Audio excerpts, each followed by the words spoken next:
ISO change होते ना त्याचा.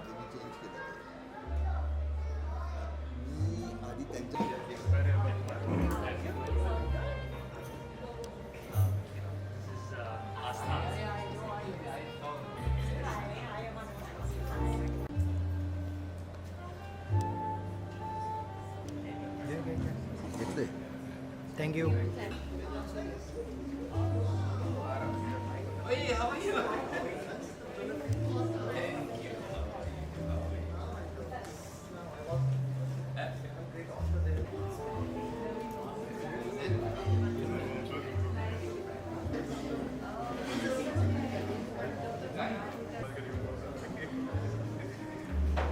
Here to celebrate a very special book, and we have three special people on the panel today discussing the book, the author, and issues that the book has raised. Before I proceed on that, just a note on the book. It was about a couple of years back that Vidhu sir passed me a few pages of what is now Finding Order in Disorder, and 10 pages down it, I was calling him and telling him that yes, I'd love to do it. And I was actually asking him why, like we had published previously at Penguin, and I was asking him, anybody would take this book on because of what it was talking about, and that he chose to go with Om and me. It's been a privilege. Thank you so much, sir.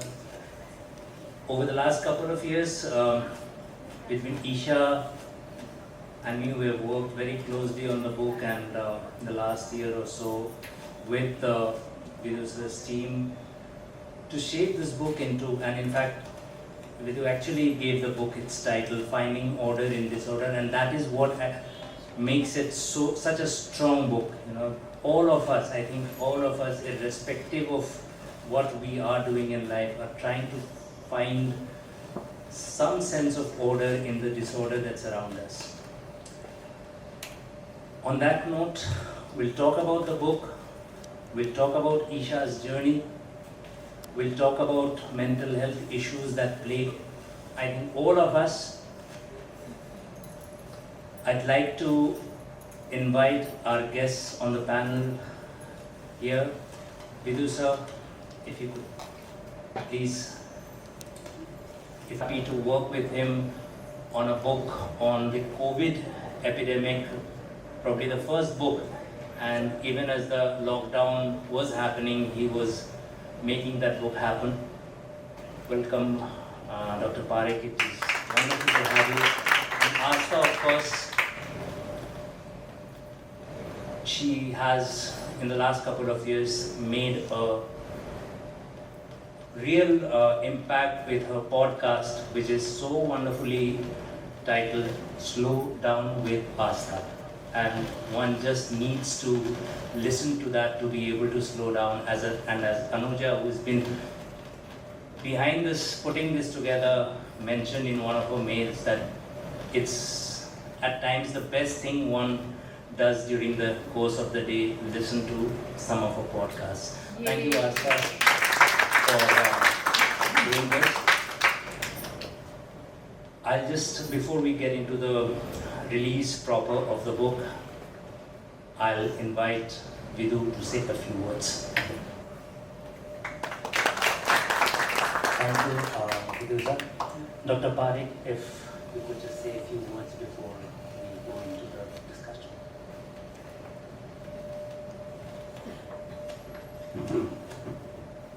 First of all, it's great to see so many, familiar faces over here, and of course have friends on the podium. I guess you're just waiting to hear what everybody else has to say. So, welcome, thank you for being here, and those are my few words. We could just say a few words before we go into the discussion.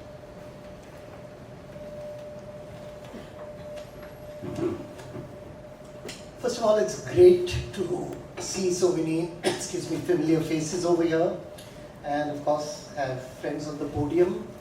I guess you're just waiting to hear what everybody else has to say.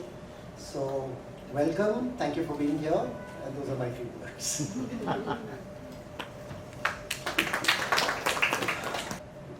This is something that I think should be recorded with my book releases now. None of us leaves this store without a copy of the book and a receipt for it, please. You know, that's a condition. As I say, I tell Prashant not to allow anybody out of this store. You know. On that note, if we could just have the formal release of Ishaa Chopra's Finding Order in Disorder.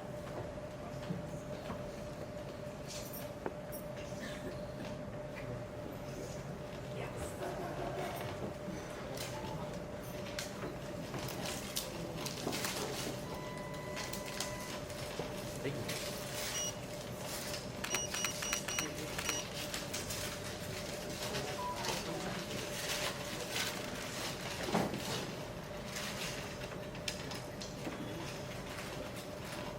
Hold on.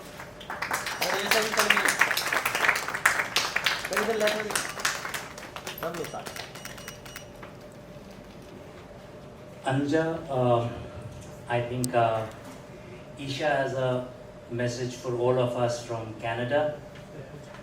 If you could play that, please. Namaste everyone. I would like to begin by thanking Om Books International for providing a platform to share my story, and to my editor, Shantanu Ray Chaudhuri, for being a strong pillar of support throughout. Thank you for all your presence today. You are showing up not only for my memoir on mental health or my individual story, but for each one of us who is affected by mental health or who knows someone who is dealing with similar situations. For me, writing this memoir has been an extremely healing process and catharsis. And it began just by a few pages of reflection on life 8 years ago. My father, who's present here today, inspired me by providing a title of Finding Order in Disorder. And this further motivated me to write a memoir. Later, during the COVID times, my mother included me as a research associate for her documentary titled Unfinished, which again inspired me to complete my memoir. This book is not merely a series of events, but it has literally been a survival kit in my life. It includes therapeutic dance, such as Kathak, folk, and Latin forms, art therapies, such as poetry, journaling, and painting, and finally, the practice of yoga as a form of therapy for my healing and recovery. This book is also for every woman who may have experienced being a survivor of domestic abuse and their loved ones. It is for every family who is brimming with love for their child, who may or may not have an official diagnosis, and they're unable to fully comprehend and make meaning of the condition. Finally, I fully believe in the collaborative care system. For me, it is a collective role that all my friends, family, counselors, psychiatrists, including my pet dog who's a beagle, Dobby, played during these turbulent times. I understand that not everybody may have access to these resources, but I still urge everybody to reach out to support systems. By opening up to conversations surrounding mental health, we can not only reduce the stigma so deeply entrenched in our society and individuals through self-stigma, but also empower mental health patients and their families by normalizing these sensitive topics. My humble attempt at revealing my life story and vulnerabilities to the readers to provide a sense of authenticity and highlight that there is no shame in these lived experiences. I would like to leave you with a quote that my uncle V. Papa, who is here with us today in spirit, used to say to me, "Let Isha help Isha." This was relevant then, just as it is today, and it will be so eternally. So for everyone who faces mental health challenges at some point or the other in their life, let us take the onus to help ourselves. Thank you so much. Ishaa, help Ishaa, like while working on this book, while dealing with so many things that one deals with, that's a kind of statement, let Shantanu help Shantanu.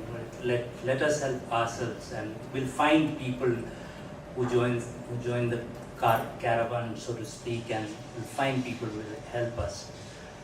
I'd like to thank, before I change from my MC avatar to my moderator avatar, I'd like to thank Om Books International for doing this, Ajay Mago, of course. I'd like to thank Trushant and Title Waste for hosting this. I'd like to thank all of you here, and I'd like to thank Anuja, but for whose help in the last 15 days, particularly in putting this together, and for the last 1 year actually being coordinating a lot of things, more than words can say. So on that note, we'll get started on conversation around the book, around Ishaa, and around mental health issues that all of us might be facing. So if you could come, Dr. Parikh, anybody who wants to come in on the conversation, ask a question, is open to do that. Dr. Parikh, one of the things that when Ishaa sent the manuscript in and it said a bipolar memoir, for us who are a little aware of it, even I had to look up,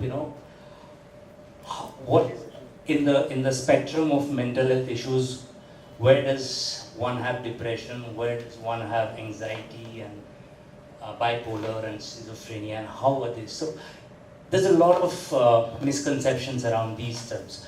Would you like to sort of eliminate what bipolar is and how is it different from regular depression or schizophrenia?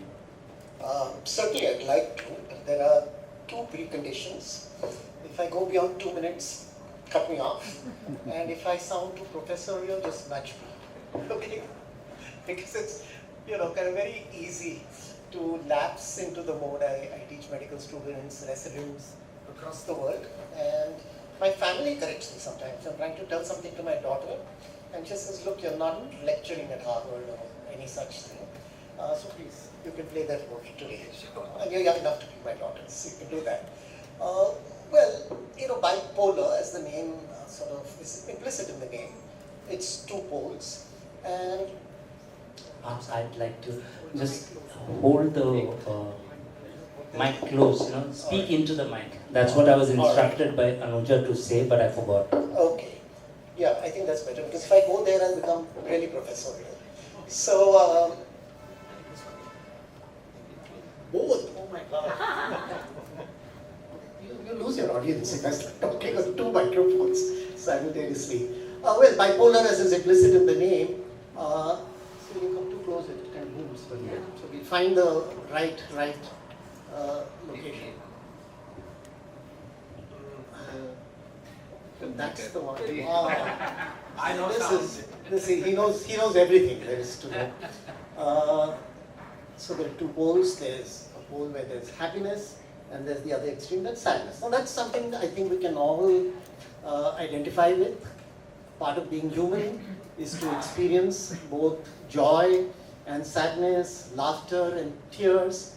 But think of this as being at extremes. So you have somebody who is in a manic state, in which the person is excessively happy, has grandiose ideas, diminished sleep, appetite, spends impulsively, all of that. It's the extreme end of happiness, and that goes on for a fairly long period in time, at least more than 2 weeks, to the degree that it impedes the person's personal, social, professional life. That's mania.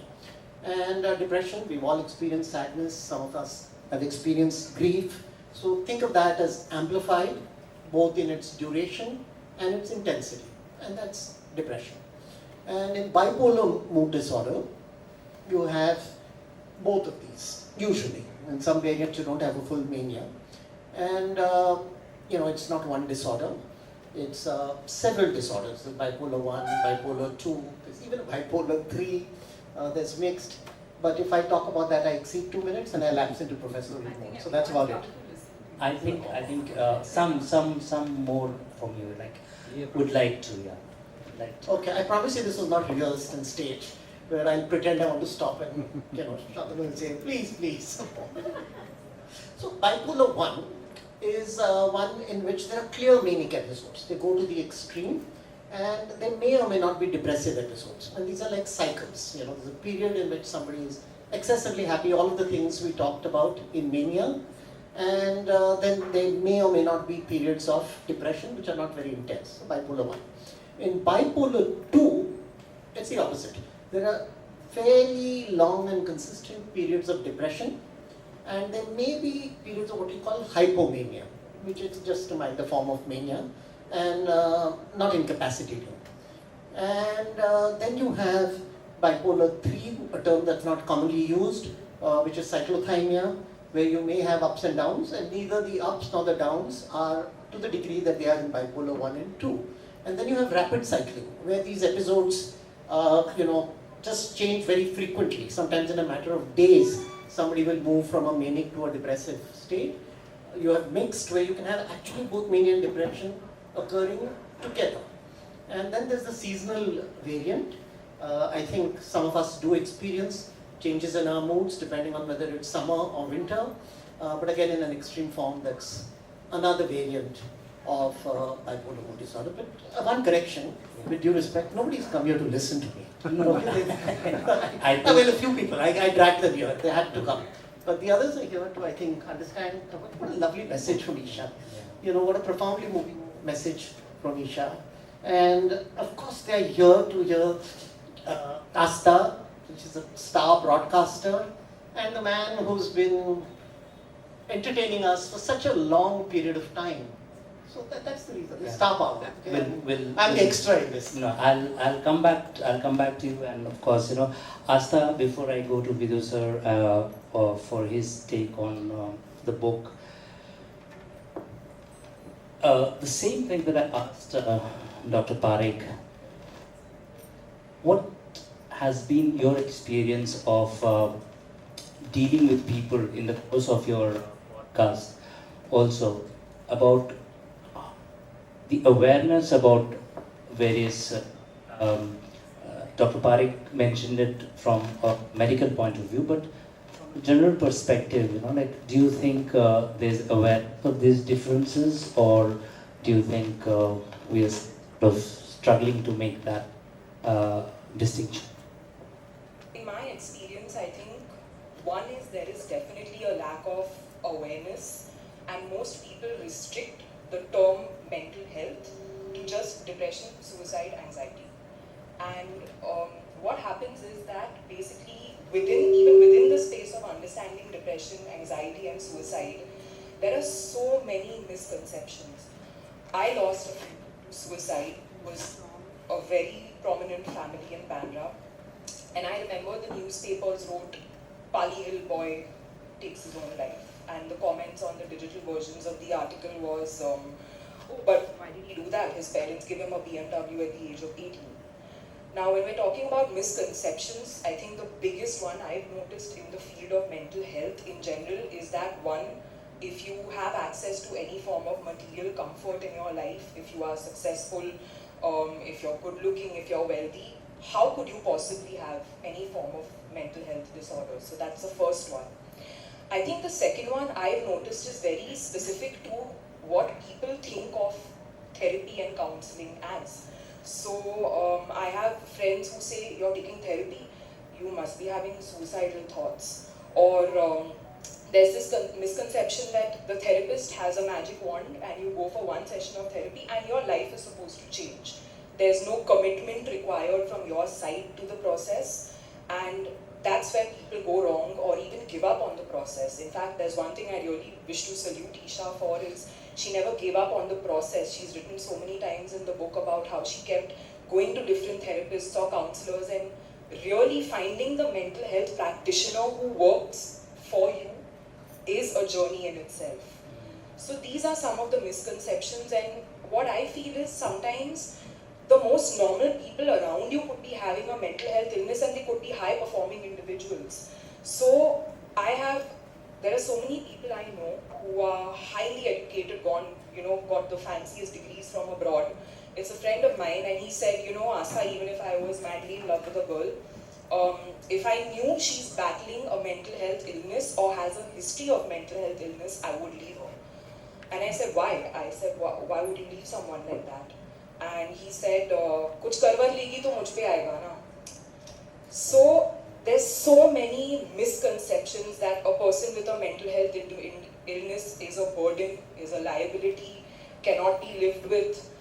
And I mean, I think I've just scratched the surface, but in my observation, these are the few things that people tend to think of when we talk about mental health. We'll come back to both, the stigma associated with it and the fact that here was this guy with a BMW and a Merc for his 18th birthday, and yet finding it. And you actually, when we were talking about it, you mentioned that the family also, the mother also said, तेरे को problem क्या है और तू इतना उदास क्यों रहता है ना, तुझे उदासी किस बात की है. So we'll talk about that. Family is a very important part of. On that note, Vidhu sir, Ishaa actually kept mentioning right through the 2 years that we did the book about your role in bringing this book to light, its title. What is it about the writing that, apart from the fact that, of course, a father's judgment can be clouded, but what is it about Ishaa's writing, those pages that you first mentioned to me, 30 pages, इसने लिखा है तो देख ले. What is it that struck you about कि इसमें से एक किताब निकल सकती है, इसकी experience might strike a chord with other people? See, Shantanu, the reason I called you immediately when I read that paper from Canada, I remember, is not because she was my daughter. Because what I read, and like Aastha said, I felt a lot of people will be helped by that book. See, it's like in the movie business, Aastha, a lot of people have a lot of mental health issues because of the stresses they go through, but they don't accept it.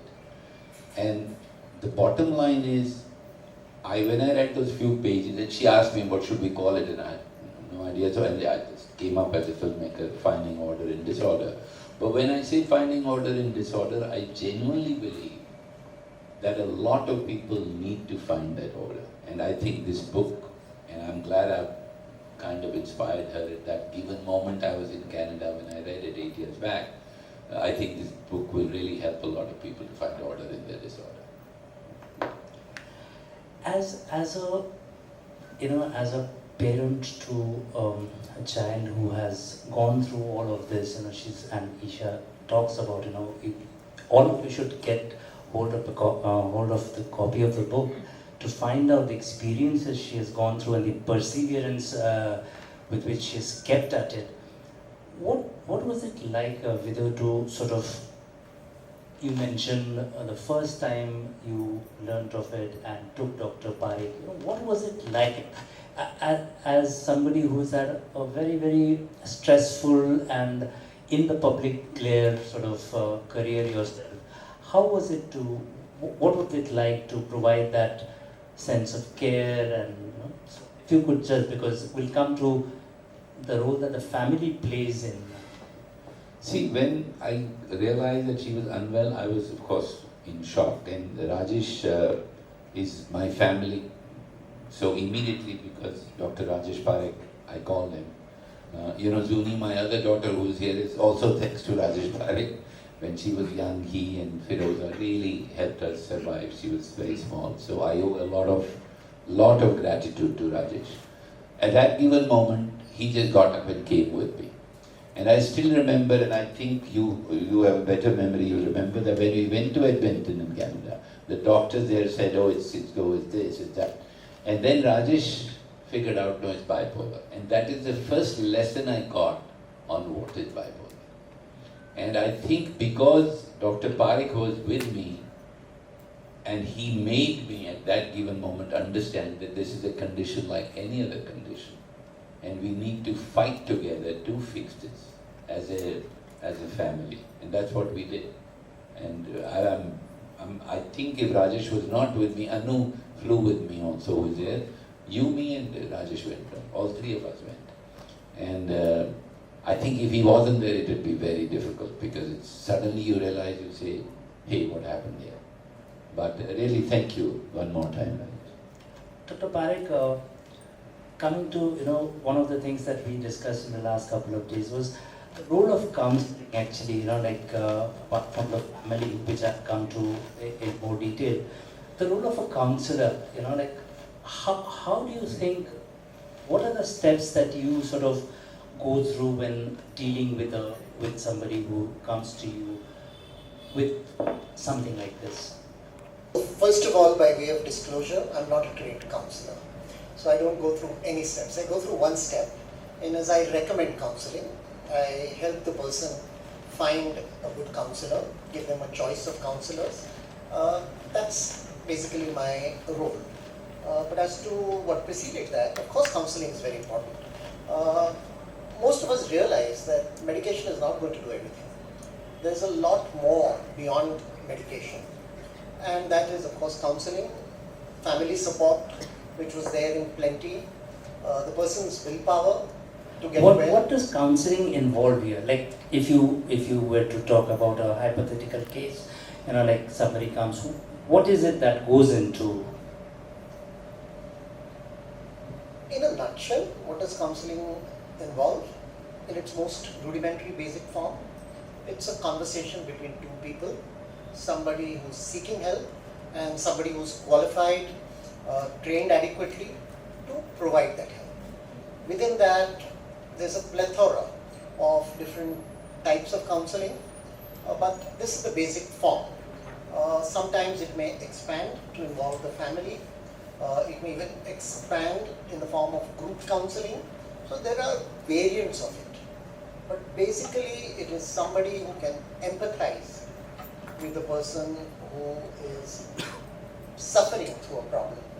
And the word empathize is basically the ability to put yourself in that person's shoes and see the world through that person's eyes. And good counselors always do that instinctively. And then together work through a process. Let me tell you, and I'm not being modest, it involves far, far greater work, far, far greater effort, and is far greater impact than medication. It takes a few minutes to write a prescription. That's what some of us do. But counseling is a long process, and it just involves this interaction between two human beings at a certain level. The counselor knows that the person who is seeking his or her help is very vulnerable, has opened himself or herself to her, and that implicit in that is an ethical and moral responsibility to do whatever one can to help that person to move to another. And there's bound to be some disappointment on the part of the person if results are not forthcoming. How do you deal with that? Somebody comes to you and discusses certain problems and expects to be given a medicine and to 7 din mein, like a common cold, it should get over in 7 days or a week. So how do you actually address that aspect of it? How do you get somebody to hold on to the belief that it's possible to overcome this? Like for a period of 8 years, Ishaa keeps saying that it took her over a decade to come to terms and actually be able to write about it. I'm thinking about it, but while I'm doing that, there's something distracting me, and I'd rather get it out of the way. And the thought that's kind of just coming recurrently to me is what a tremendous act of courage, not just on Ishaa's part, to reveal her story as it happened, and I can vouch for its authenticity, but as Vinod was speaking, that he should get this. And as a parent, there might have been an instinct to protect her, to protect the family, but he went to the other extreme and thought of the world beyond his daughter, beyond his immediate family, and immediately at that point to think that And the first thought I think that came to your mind as you mentioned was that so many people could benefit from this stuff. And it's not just patients and families, it's doctors too. I learned a lot going through it because there are many, many people involved in this. So I think there was a tremendous act of courage. And for you too, Shantanu, as a publisher, to take on a book like this, to back it, not knowing which way it will go. So I think there is a lot of courage involved in that.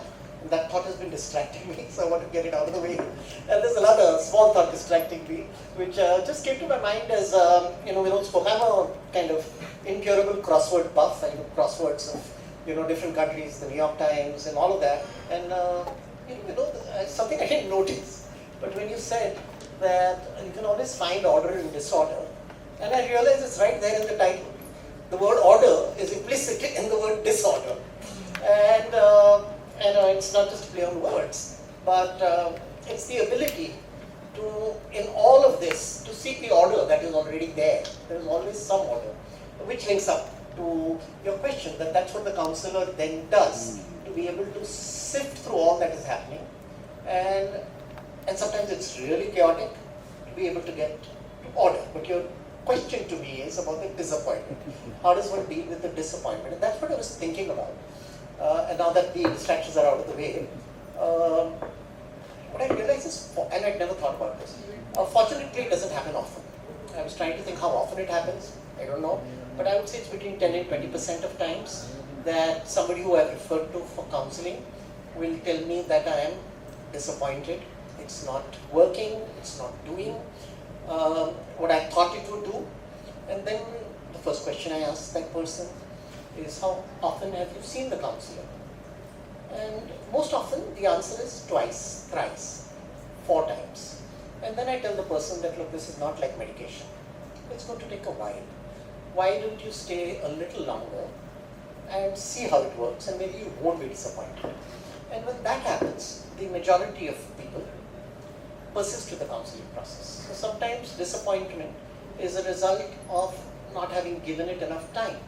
But at the other extreme, there is somebody who had one session and says, I'm disappointed. And I trust that person's intuition. And you might find that surprising, that if somebody has done it 3 or 4 times, I tell them persist. And somebody who's done it once and says, I'm disappointed, I say, why? I say, I don't feel comfortable. And my answer invariably to somebody like that is, change your counselor. Because the impact of counseling is predicated on the degree of comfort and trust you have with the counselor. And that's not something on which you can put a numeric, although people have tried, or quantify. And there I think it's intuition, it's your ability to relate to somebody, and for lack of a better word, if I may use a cliche, it's the chemistry. And if that doesn't happen the first time, then I think it's fair enough to talk to somebody else. And when I've done that, typically on the 2nd or 3rd attempt, the person will come back and say, now I found the right counselor. So when it starts that way, I think you will agree with me, Aastha, when it begins that way, it's more likely to result in something tangible rather than disappointment. I hope I've answered that. Parikh, actually this question is directed to you because I get asked a lot, people for some reason mistake me to be a mental health practitioner. So I receive a lot of messages from people who actively are looking for help, but they're so intimidated by the words that they don't know, do I have to first go to a psychiatrist or a counselor or a life coach or a neuro coach? It's become a very complicated space. So on behalf of maybe the audience, where does someone begin? You're right, but to an extent, Aastha, that's a paradox of it. It has become a complicated space, but it's also become an enormously simplified space. And that's thanks to people like you, thanks to Ishaa, thanks to some of the people I see Vedika Podar, who's does podcasts on mental health. So thanks to the efforts of a lot of people, the media who's present over here, it's also becoming very simplified. And during the pandemic, because of the conditions imposed by the pandemic on us, isolation, etc., there was an enormous growth in the need for mental health. And that's something you would have expected. But what really surprised me, and maybe that's your generation, is how open it became. You know, people would openly write, and you probably see it a lot more than I do. I'm not very much on social media, but people write about what they're going through. They make recommendations. You know, I started getting reviews, a whole lot of reviews. Those Google reviews, at one point there were over 500, and then Google cut them down, I don't know why, so they're still around 450. And you know, I turned to my children and I said, I'm now like a restaurant. You know? But I get patients who come to me, and I'm always curious, you know, why have they come to me? Some of them don't need to see me. As you said, they need to go to a counselor, and so I read your Google review. So, you know, there has been a paradigm shift, or a generational shift, if I may call it that, in the openness, in the approach to mental health, in accepting that illness is not a sign of weakness, that there is no shame, there is no stigma. And I think the brave people, amongst whom I, count Ishaa, I count all of you over here, Anu, Zuni, the whole family, they talk about this. And you're spearheading this campaign. And I'm old enough to have seen the advent of feminism. I'm old enough to see what happened with the gay movement, in San Francisco and other places in the 70s and 80s.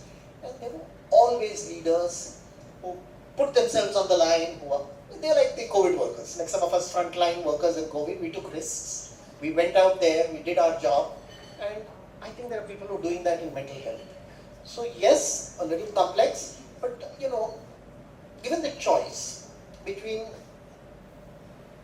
keeping it under wraps and not talking about it, and on the other extreme, the other end of the spectrum, having a plethora of choices to the point it becomes complex, I hope you agree with me that the second is preferable to the first. How difficult was it to get Ishaa to persevere with this? One of the things that Dr. did mention, that you need to stay the course, and did you ever, in the course of these 10 years, feel like Ishaa is on the verge of giving up, or, you were sort of stressed about that? And a family has to play that important role. So what was your role in making, did Ishaa think of giving up? मेरे से तो नहीं होगा, I'm doomed to be this way, and to the extent that she recovered enough to be able to write about it. So what was it like driving her to stay the course, to persevere? And I think that should be the first thing that a caretaker or a family should do. It's like, I hate the comparison, but these days, since I'm writing a fantasy, I have to say, because this image came to my mind, that when Shiva did the Sagar Manthan, among other things, there was poison that he held back in his throat. That's why he called Nilkant.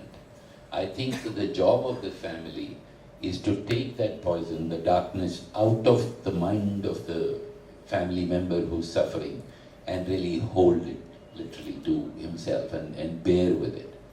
So whatever Ishaa has done, Ishaa has done. But yes, over so many years, I have tried my best, and everybody with me has tried our best to take her stress and take it away, as much as possible take it away from her. That's the only thing we can do as a family. Aastha, now one of the things that talk about this friend of yours and how he did the care that he should have, that could have prevented the tragedy.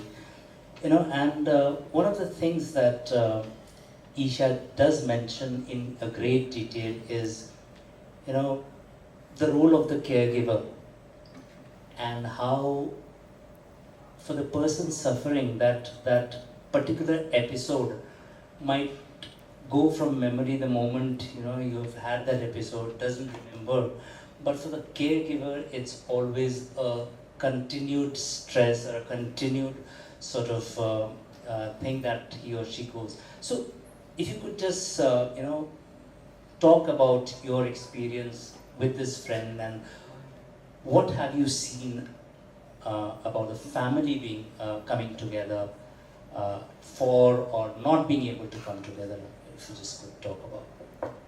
So I've actually seen two extremes. which is either the family is extremely supportive. My parents have been extremely supportive, they're here today as well. There have been times where I have wanted to give up on the process and they have said, no, maybe it's this person that's not working out, don't leave the process.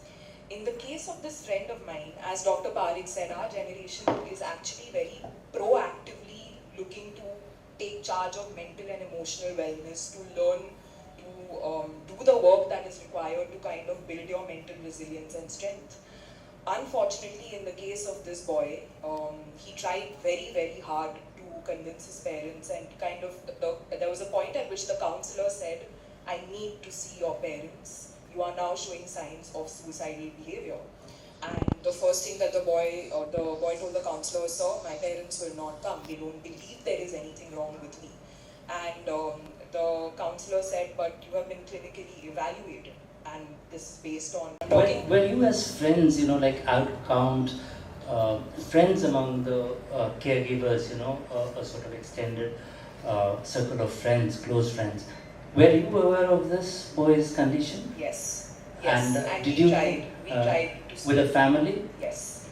And it was a shocker to me because in that, at least you would think that in this educated strata of society, business family, you sent the kid abroad to study and your child is literally giving you a cry for help and saying, I'm doing my bit, now I need you to hold my hand. And I don't know sometimes if people genuinely don't understand mental wellness, because I've seen that side as well, where I've had friends who say, but how can you be so sad that you want to take your own life? I just don't understand it. So there's genuinely sometimes an inability to grasp how can sadness become so extreme that a person wants to believe that no longer being alive itself is better than being alive. And unfortunately, in the case of this boy, also I want to say there's a reason when we're talking about depression specifically that it's called the invisible illness. So this boy, his parents would see him otherwise behaving normal, going to college, going out to party once in a while. So that thing was like, you're just doing natak. This is all in your head. That was the mentality. And then he took his own life. So what a tragedy that the child was willing to take help, but I just want to stress on that's where the support system comes. And there have been so many times where he would have a mental breakdown, and just by us friends being around him and giving him an ear and saying, what are you going through? Talk about it. You want to cry, he would instantly feel better. So whether that support system comes in the form of your friends accepting you and not judging you, your family, though ideally your family should really have your back in such situations. I think Ishaa is blessed that she's had the support, and even I consider myself extremely blessed to have supportive parents. One of the most heartbreaking aspects of this narrative is to actually have Ishaa say that, take to hospitalization, take to rehabilitation, because in ways it helps the family. There's a guilt that the patient has.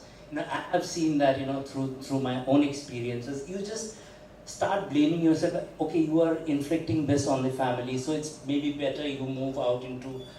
So how does a counselor help the patient, help the person deal with this sort of guilt, which is sort of a person saying, okay, I can't inflict this on people I love. Sometimes, give a one-size-fits-all kind of advice.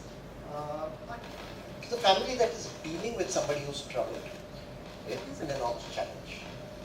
And sometimes, depression heightens your sensitivity to the pain of other people. You're going through pain yourself, so you can also understand a little better what people are going through. And so they want to be in a hospital or in a clinic where they don't want their family to experience that kind of burden. So there will be a certain legitimacy to that request. How does the person, the counselor, deal with that? I think it would depend on person to person. In certain cases, I would imagine the counselor would think that that's an appropriate thing to do, because you're now complicating, in a kind of a vicious cycle, somebody's grief, depression and guilt. The person feels guilty about what's happening to the family, becomes more depressed, becomes more guilty, and one feeds the other. And I would think a counselor would advise. Most counselors would not, because they would want to take the onus for that decision. So they would then say, talk to your doctor. The doctor might be in a better position. And it's a safe place, usually. These days it's not a safe place for doctors. Think of what happened in Kolkata and all that. But, so there's a certain element of safety. The kind of thing that you mentioned, Aastha, I would assume that person had been in a hospital or clinic. The suicide would have been improbable. So sometimes a person needs to be there. The rationale might be different. It may stem from not wanting to be a burden on the family, but it might also mean you accelerate the treatment and put the person in a safe, comfortable space. So it's kind of, to use the word people like it, it's complicated. Doctor, one of the things that people reading this book will find out is the importance of art and creativity in addressing issues of mental health, and been sort of very privileged to have Ishaa send us paintings that she has done during this period, and really startling the use of colors here. And actually Vidhu asked us to use one of this in the back cover too, and so it's one of Isha's paintings. And so Dr. Parikh, and also after Dr. Parikh answers Aastha, how does art and creativity help, and in this? And a related question, do creative people tend to have more of this? There are quite a few, and in fact, at one point of time, Ishaa sent me a list of creative people with bipolar disorders, and we were tempted to carry that list in the book. Of course, we did. But if you could come on that, and we discussed this, and we on a certain visual for this also. Exactly, that's what I was about to begin with. I anticipated this question, and so I'm kind of prepared for it. But I don't think it's fair to everybody that I should monopolize this discussion, especially when I'm in the presence of two remarkably creative people. And so I think if you don't mind, I'm not kind of sabotaging the authority, but maybe Vinod could talk about it. I mean, you started by saying that he wanted the painting up, so maybe he could talk about the creativity aspect. I'd love to hear what Aastha has to say about it, and then I'll bore you a little with my ready-made answer, pre-manufactured, fabricated answer. So, sir, if you could comment on how you've seen Ishaa address, what kind of encouragement did you think you gave to get her to engage in creative aspects? Like, she's a Kathak dancer, she's gone into Spanish, Latin American dance and all of that. So if you could just talk about how that is. See, all I'm saying, all that is her doing. I didn't ask her to do anything. Of course, when she was in Pune, she had a great guru there, so it was great for me to go and see her dance. I've been there many times. But I think what I realized when I saw her going through her mental condition is that art really helps her. When you're painting, see what happens, the noise that people hear in their head, and all of us hear that noise, I think that noise for a while quietens or shuts down when you're painting, or when you're dancing, or when you're... So what happens when you're creating that art as an artist, you're so involved in that art that actually your mind for a while shuts off all distractions. This is my analysis, it may be wrong, but this is what I feel works. Aastha, how did you what kind of creative pursuits you engaged in? To me, writing and journaling was very therapeutic, and I believe a lot in mind-body connection. There are these documentaries where they show pent-up energy and people releasing it and doing these bizarre dances and things like that to just let the energy out of the body. And there's something very therapeutic about releasing pent-up emotions.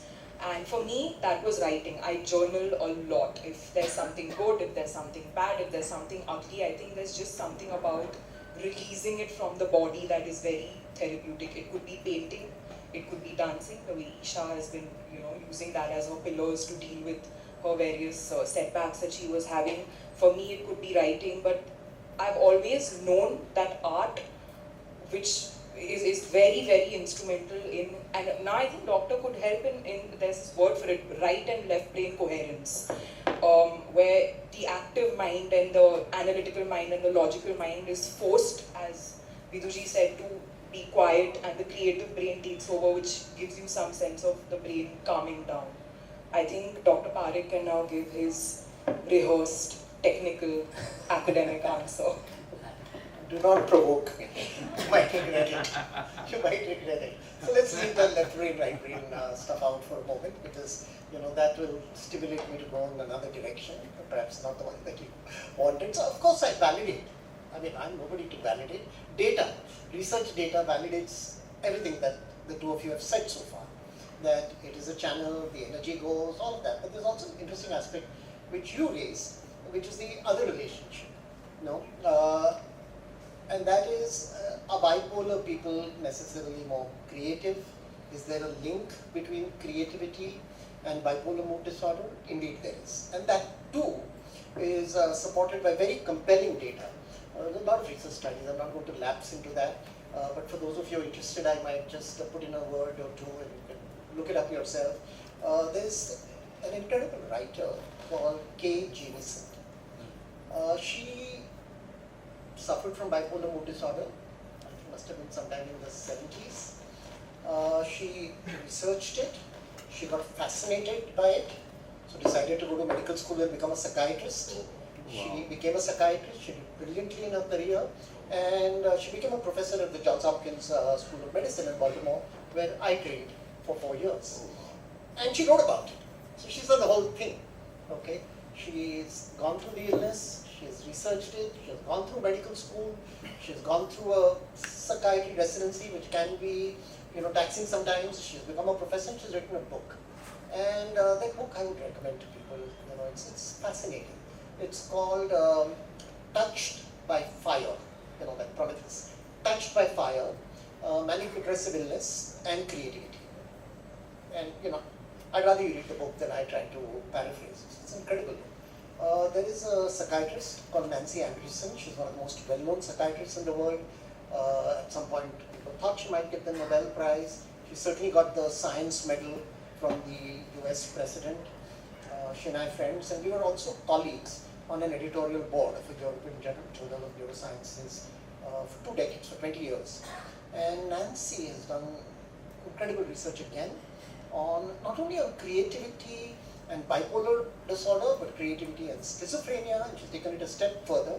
She has done brain scans on first-degree relatives of people who have these illnesses. So somebody has bipolar mood disorder, of course you study that person, but you study a first-degree relative, brother, sister, parent, and she showed also a high degree of changes in the brain in first-degree relatives, and also high degree of prevalence. So there is a genetic element. But now to get to my ideas, now that we've done it, I think I have to show off a little. Yes. All right, you know what I did to make it quick? I requested Shantanu, and I think Shantanu outsourced it to Anuja. Or did you do it yourself?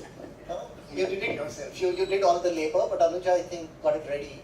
And we'll have it on just a moment, Anuja, then we'll just get it on. So, to illustrate this link between creativity and bipolar mood disorder, there's a huge number of writers, painters, musicians, Schumann, for example, who have been diagnosed with bipolar mood disorder, and their work has reflected the illness and the diagnosis. I thought rather than talk about a bunch of them, it's better to illustrate one or two. So we're going to begin with Picasso, and as many of you would know, Picasso had his blue period and his pink period, or the rosy period, something. Let's call it pink and blue.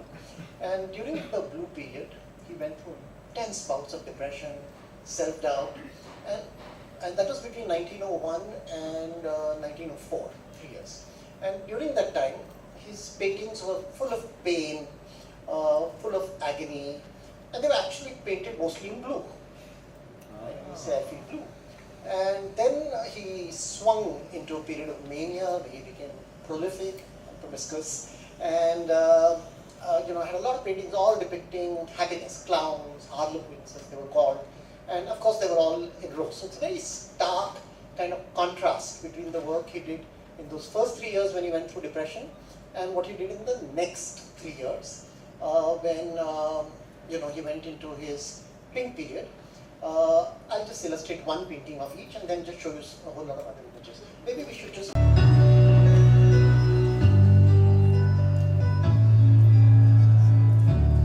Okay, if you could pause for a minute, just half a minute. So that's the harlequins. Okay, it's kind of a happy theme. Somebody who's clowning around makes people happy.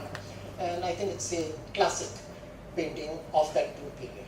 And then this will follow by a whole bunch of images. We don't have to talk about them. Yes.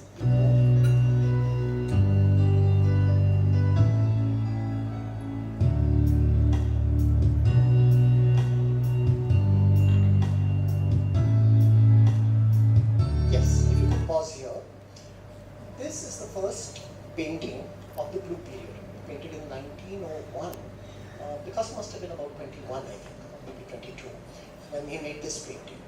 And it's called Evocation, and sometimes people call it the burial of stigmas. That's a kind of subtitle for this painting.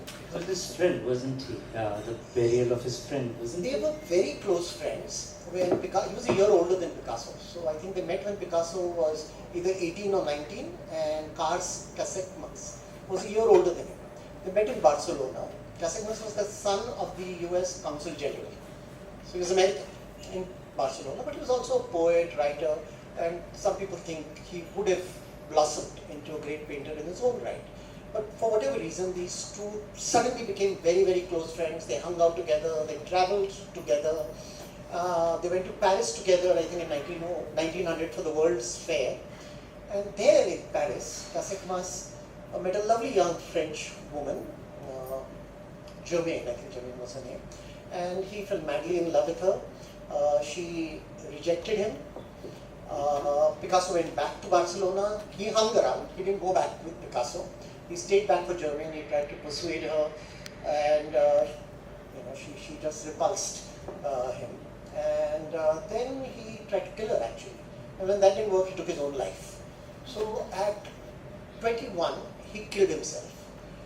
Picasso was now in Barcelona and got so profoundly affected by it. He went into withdrawal, he became depressed, and he made this painting. So that's his body lying over there. There are the people around him, bodies right down. And that was the first of it. So also to illustrate, sometimes these manic phases or depressive phases have a trigger which sets it off. This was the trigger. And then for the next 3 years, they were all sad paintings that he made. And I think there's just a quick list of them.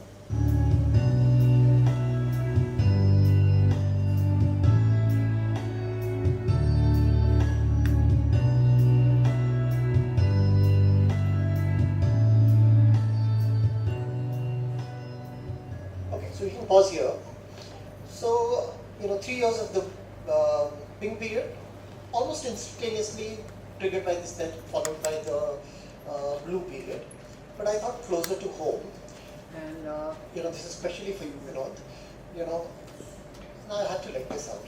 I'm family. Okay, we will talk about it. Our friend Vinod gets offended if you compare him to any other director. You compare him to Spielberg, which most people would take as a compliment, but Vinod won't like it at all. But I think the one person he wouldn't mind being compared to, and he should be compared to, is Gurudutt. And Gurudutt is a great hero for Vinod and to some extent for me. And Gurudutt also had bipolar disorder, and as you would know, he tragically took his own life for reasons that we needn't get into. But Gurudutt, during his manic period, made films which were full of fun.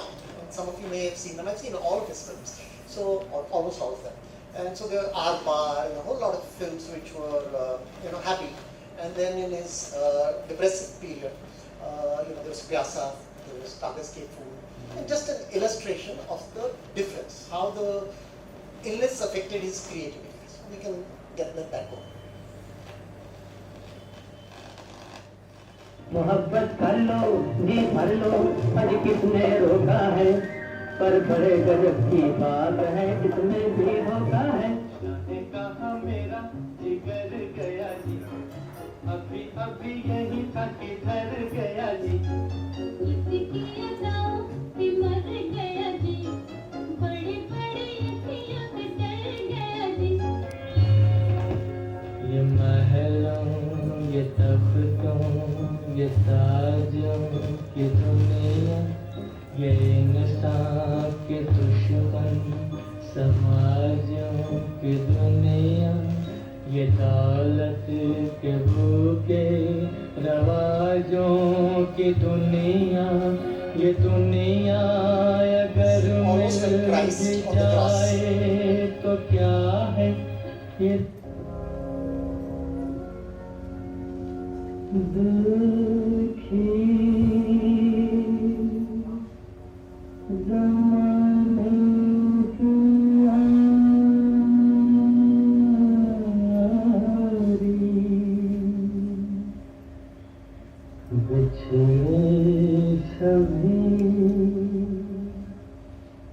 बिछड़े सभी बारी बारी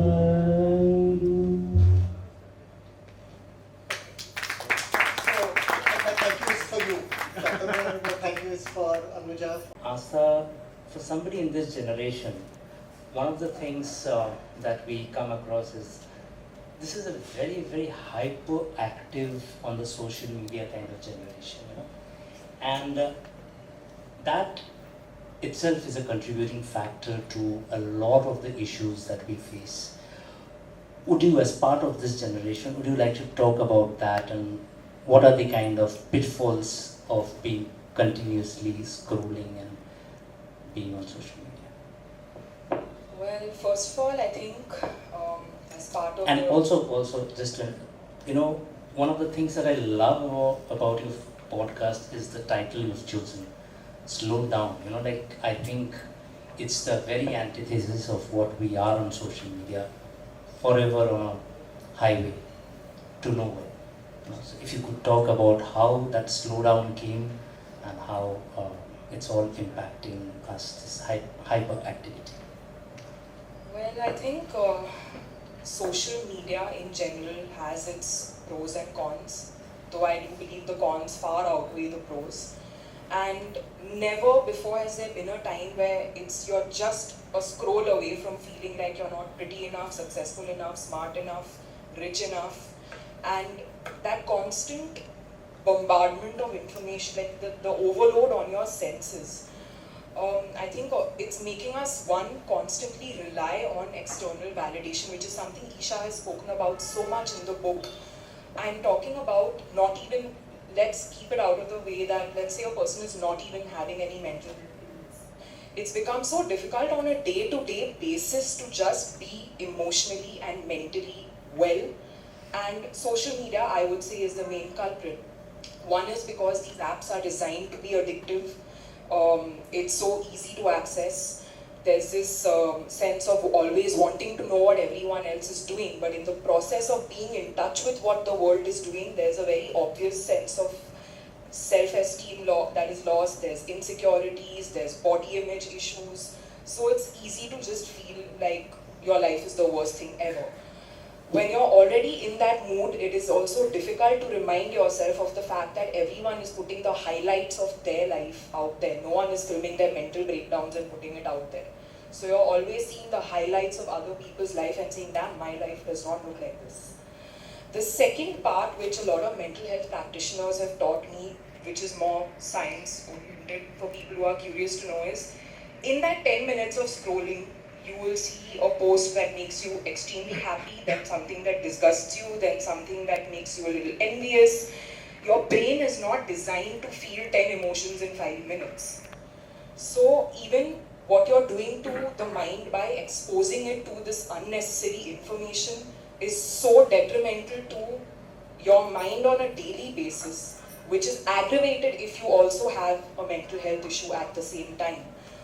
There's a vicious circle where even Ishaa spoke about the fact that when you're going through something difficult, then you start doing things for external validation because you're trying to find your sense of self-worth. So children are doing silly things like putting a selfie and seeing every 5 minutes obsessively how many likes have I gotten, or how many comments have I gotten, have I got more likes than the other girl who I find pretty. All these things are so damaging to a person's sense of self-worth. And when you get into this loop of trying to put all your happiness and self-esteem in the hands of the outside world, one is you lose your own definition of what makes me happy. Yes, that person can afford 10 foreign vacations, but am I happy with just one? Do I need to feel happy only if I can go for 10 foreign vacations? You lose that sense of your own personal definition of contentment, happiness, success. So that's one thing, and I think, yeah, we are literally, I feel, in a time where the environment around us is designed to go against mental well-being. So never has it been more important than now to be very conscious of what content you consume, how often you consume, how does it make you feel. If it doesn't make you feel good, don't mindlessly scroll. Never, I mean, this is why I also named the podcast Slow Down, because you need to hit that pause button and really think of, exercise some sense of self-awareness and think of what makes me happy. Do I really need this? Do I really need that person to tell me that I am worthy of this? That's all. Before we open this up, one question that's addressed to all of you here, all three of you, and that's, is there something that you have learned as a life lesson from someone you have cared for, treated, someone who's gone through all of this? Any experience or realization that pushed you to think differently about the world, about the condition? Has there been some sort of change that these experiences have made? One, and how do you find order in disorder in your own life? If all three of you want. The first part, one person, there are actually many of my patients from whom I've learned a lot. And therapy is never a one-way process. It's never unidirectional. It's never that a psychiatrist or a counselor is giving something to someone who's in trouble. That person is also learning. If he's attentive enough and sensitive enough, he's also learning. And I'm sometimes amazed at the courage shown by people, at the resilience shown by people, even before they saw me. The first time they come, they tell you the story, and I listen to that. And I just wonder, could I personally have had this degree of courage, this degree of resilience? So one person who comes to my mind was a woman who suffered from schizophrenia, which, as some of us would know, is a far more serious illness than bipolar mood disorder. It's primarily a disorder of thought, of mood, and of behavior. All these three domains. And what I realized, not the first time, but it took me a while for me to realize there was something strange about her, and I realized what was. There was just no bitterness. There was no bitterness towards anybody. There are people who not get into the details, but who had caused her enormous pain. Husband, she was a wealthy woman, a husband who married her for her money and then just dumped her and took her money and went away with somebody else. Zero bitterness. And I realized that, and I said, would I have the courage to do that? And so that was an enormous thing for me, and this was very early in my practice. It was in the first 2 years of my practice, and there are numerous stories, but I'd like to hear, what those who have spent so much time here would like to do. But one more from outside of that, and that is Vinod and his family. I feel so blessed to have them as my friends, to be involved to some degree in Isha's care, but also particularly blessed because over this long time that I have known them, I've gone through scripts, his films in various stages of making the enormous authenticity that he goes into his films. 12th Fail, for example, which I think most of us would have seen, and if we haven't, we should see the film. I've seen it 2 or 3 times.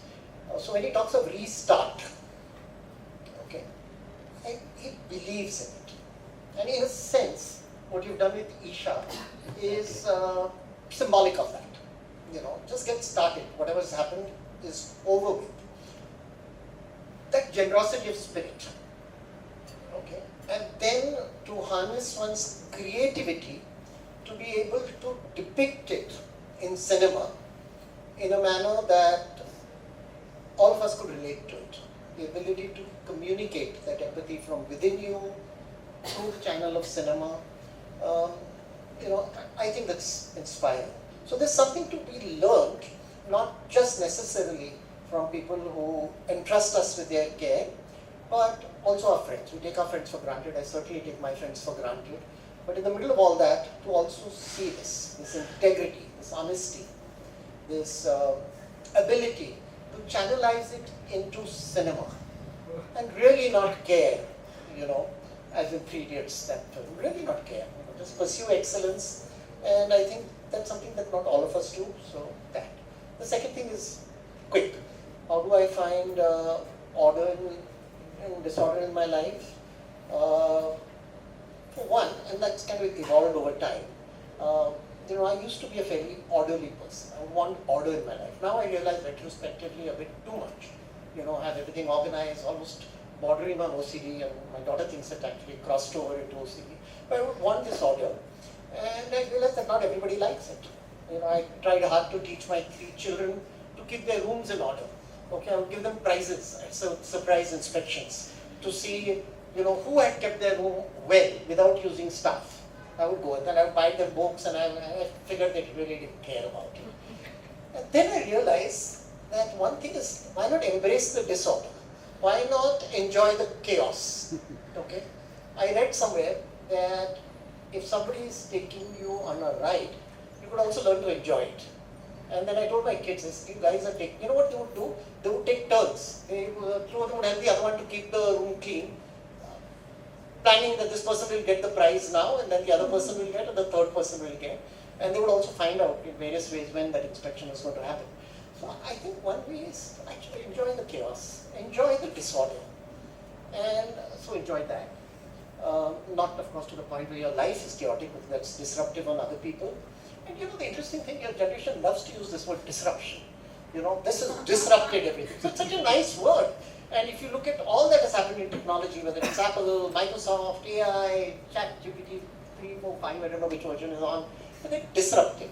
So your generation has made a virtue of disruption. My generation sat in school, I went to a Jesuit school, and disruptive was not such a good word. They put it in your calendar as a remark, disrupts the class. You ask too many questions, you are told not to be disruptive. But to be able to take that in your stride, to be able to know that it's okay to have disorder in your life, that's one part. The other part of it is there are things I do. I do photography, I do a lot of reading, I enjoy poetry, art, cinema, of course. So I think that also helps in some way in putting in a kind of balance in one's life. It's never perfect, but that's also kind of contributes to kind of clearing up a little bit of the disorder. I hope you've answered. Absolutely. Aastha? For me, I think the one thing I've learned through my interactions with various people who have been at the receiving end of mental health issue is empathy.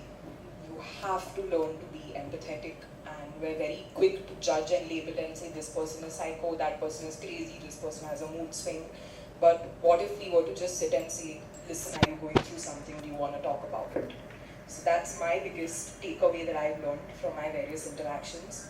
And also with Ishaa's book, I love the Ishaa has to help Ishaa. Because ultimately, I also feel that even if you have the entire world around you willing to help you, you have to also take charge, and you are in charge of your own wellness. I firmly believe in investing in knowledge. I've done a lot of courses to kind of help myself to understand how does the brain work, why do I feel this way, what should I do when I feel this way, and these things really help. We're part of a generation where knowledge has been so accessible to us from the best resources. So that is something I would actually urge people, invest in knowledge, self-exploration, and understanding who you are as a person. What kind of a belief system do you have? Is it serving you well? Is it not serving you well? And Do you keep your rooms clean? yes, I have. I would be the ideal daughter. My parents, they're right here. Definition. I will know Talk when my about brother that. has even touched one thing in my cupboard, and it's all hell breaks loose after that. So yes. And how do I find order in disorder? I slow down. I really make the conscious effort to, on a daily basis, either write in my journal, or meditate, or pray. But whatever gives you solace, do it, and do it every day, whether you're having a good day, a bad day, or a horrible day. Vidhu sir, your closing. See, mostly my order comes from the fact that I'm so lost in what I'm creating that my problems are the problems of the script, the problem of the film I'm making.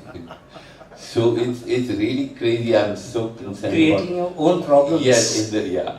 And therefore the solutions to those problems are also comparatively easy. So really in real life, how do I find order in disorder is, I think one of the things is I share everything with my family. I mean, Anu, Juni, whoever, Agni, Ishaa, Vicky's here, Vijay, my brother is here. So I don't hold things in my head. If I like someone, I express it. If I dislike something, I express it. So there's no conflict in the mind. I do things that normal people wouldn't do, but I do it because the child in me, I keep him alive. And that helps me really to find order in disorder, to actually, there's a line I've just written. It says, चल zero पे चलते हैं, चल यार खुद से फिर मिलते हैं. So the idea is to go back to that. Then there's a line, तू हंस के जिया रो के जी एक उम्र तो तुझको जीना है. जो झूठ के पीछे भागे तू हर मोड़ पे झूठ को सहना है. जब आज नहीं कल मरना है किस बात से इतना डरना है. चल खुशियों से मिलते हैं, चल यार खुद से फिर मिलते हैं. So this is where I find my order. चल खुश, then he said, चल सच की डगर चलते हैं, चल अपने बचपन से फिर मिलते हैं, चल सच की डगर चलते हैं, भोलेपन से फिर मिलते हैं, दिल खोल के सीटी मारेंगे, यारों को गले लगा लेंगे, जो बचा कुचा है टिफिन में मिलजुल कर सारे खा लेंगे. So चल बचपन. So I find order in what I create, because I'm living in two worlds. I'm living in this world, of course, with my family, but then there's another world which I live in. So it's easier for me to jump worlds. On that note, anybody has any questions for Aastha, for Dr. Parikh? You can look at this as 5 minutes of consultation with the best practitioner. Dr. Parikh said after examination that it is a bipolar case. My question is something which is very general. That given the fluidity of symptoms in many of these mental illnesses, does it not cast a shadow on psychotherapy itself? That's an important point actually. And that fluidity was far more pronounced a few decades ago. So the degree of imprecision was much more. But as we've had the tools to look at the brain, the CT scan, the MRI scan, measure chemical changes in the brain, the PET scan, and diagnostic criteria, they're not very precise, but the fluidity is much less. We can now differentiate better between, for example, bipolar mood disorder and schizophrenia in a way that we couldn't do in the past. But to illustrate your point, in the 60s, they did an interesting study. It was published in the British Journal of Psychiatry. And what they did is they actually took authentic symptoms. I think it was a small cohort of patients, about 20 patients.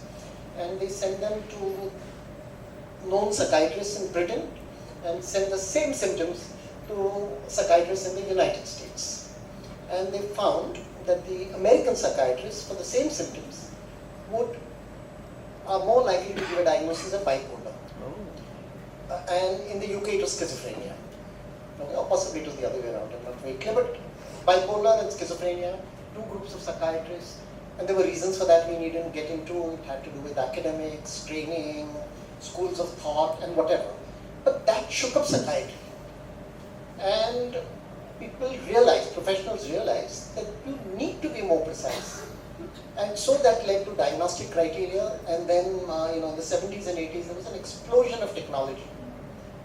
So while the precision is nowhere near 100%, there is a considerable subjective component within it, but the consensus now is much larger. About Ishaa, I'm not kind of privileged to talk about, because implicit in any relationship is a degree of confidentiality. She has been brave enough to waive that right for me, but I also have a responsibility to maintain that right, because that's my ethical responsibility. So there were reasons for a difference in diagnosis, although that's more recent, and you might feel therefore that contradicts what I said about more precision. So it happens. At the time I did it, I wasn't sure if I was right. Time kind of validated that. And finally, in a very interesting manner, Emil Kraepelin, the German psychiatrist, so before Freud, God, I'm going into lecture mode again. Sorry. Sorry. But I'll quickly finish it since I brought it up. He differentiated, he was a biological psychiatrist. It has to be in the brain, not childhood, not environment. And, very strict in his criteria. He interestingly differentiated between bipolar and schizophrenia, saying that bipolar illness gets better with time. Because there was no treatment in those days. Antipsychotics, nothing. We're talking about, next year will be his 100th death anniversary. So we're really talking about more than 100 years ago when he did this. And Kraepelin brought a lot of precision in his time. But the thing that I found bewildering when I look back at the work he did, he said that if somebody gets better in 20 years, then it's more likely to be bipolar. And the person deteriorates in schizophrenia. And I was a young medical student then, and I did make a note in my book. So you have to wait 20 years to decide what it was. I mean, shouldn't the diagnosis precede the treatment and the outcome?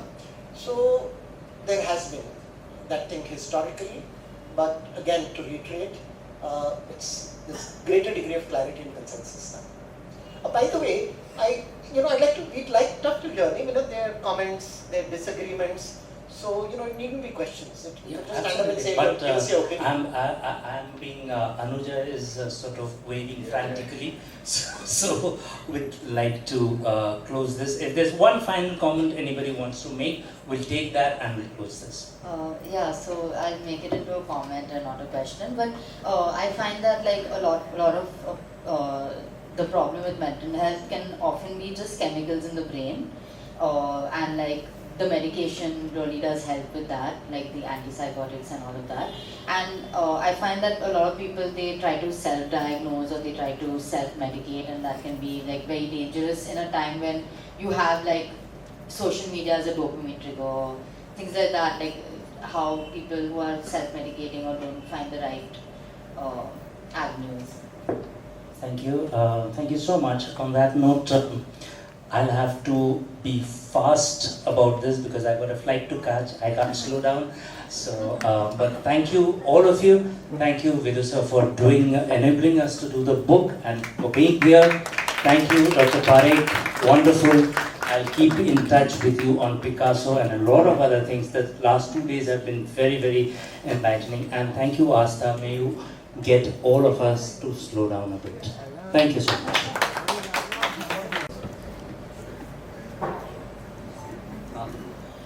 Sir इधर देखें ना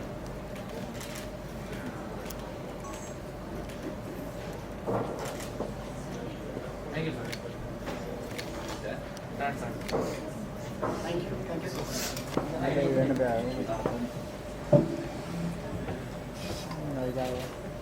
sir यहाँ पे ma'am इधर देखें एक साथ